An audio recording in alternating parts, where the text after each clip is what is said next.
Here's my original caricature of Taylor Swift from one of the premium lessons, next to the original photo I used. And here are some of the exaggeration choices I made in that caricature. I pushed all of her features down low on her head. I made her eyes larger. Her nose became shorter and more upturned.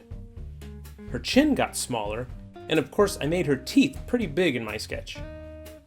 These are the traits which will become more exaggerated in my second caricature of her. In my second caricature of Taylor, I'm amplifying all of those exaggerations.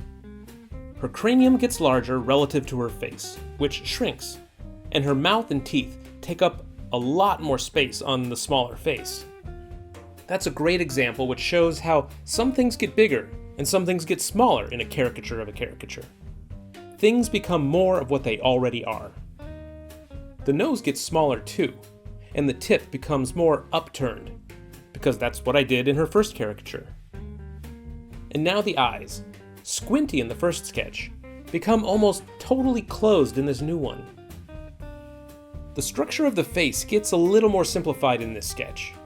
I'm focusing more on enhancing the likeness through basic elements at the right size and placement here, rather than by creating refined anatomy and bone structure. That often happens in my second and third caricatures of caricatures. I tend to let the subtleties drop away, and the newer caricatures become more just a pure expression of the person, with less distraction.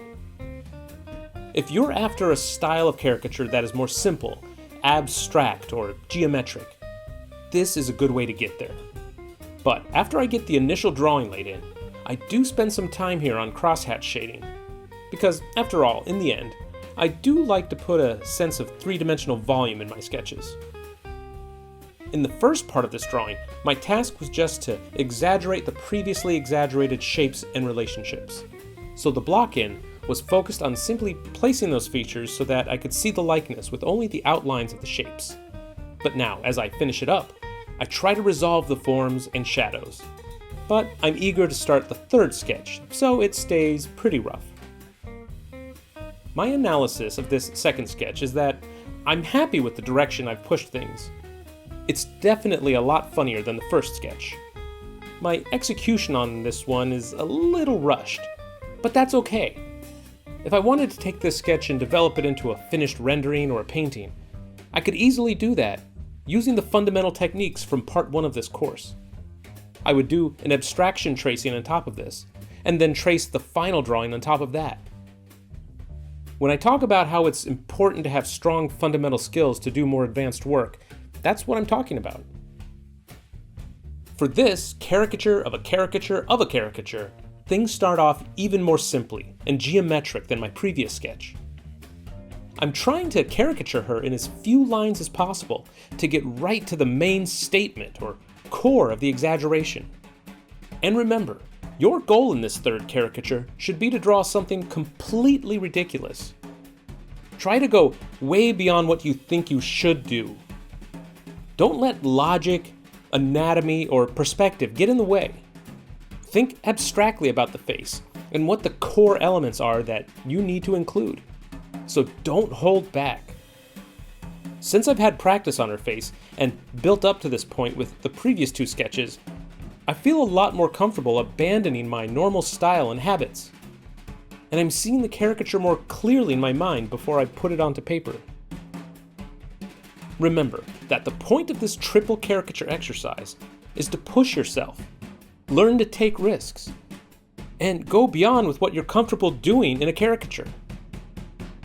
In my own experience, I don't usually do anything with the third caricature like develop them into a finished piece.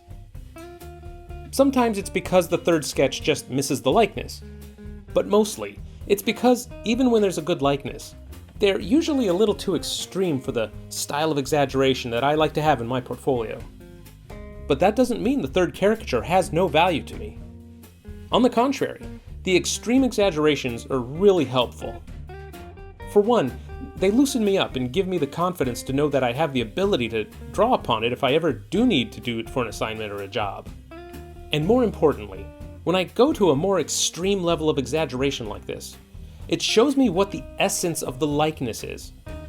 It shows me what's necessary and what is not to capture an individual's likeness, so that when I do an important freelance job or a portfolio piece, I can often go extreme in my sketches first and then work backwards to a more tempered exaggeration.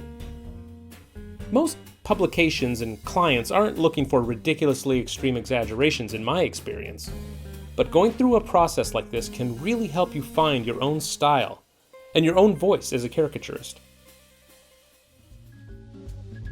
If you enjoyed this video, share it and tell your friends. And if you want to get updates on new videos, go to proko.com and subscribe to the newsletter.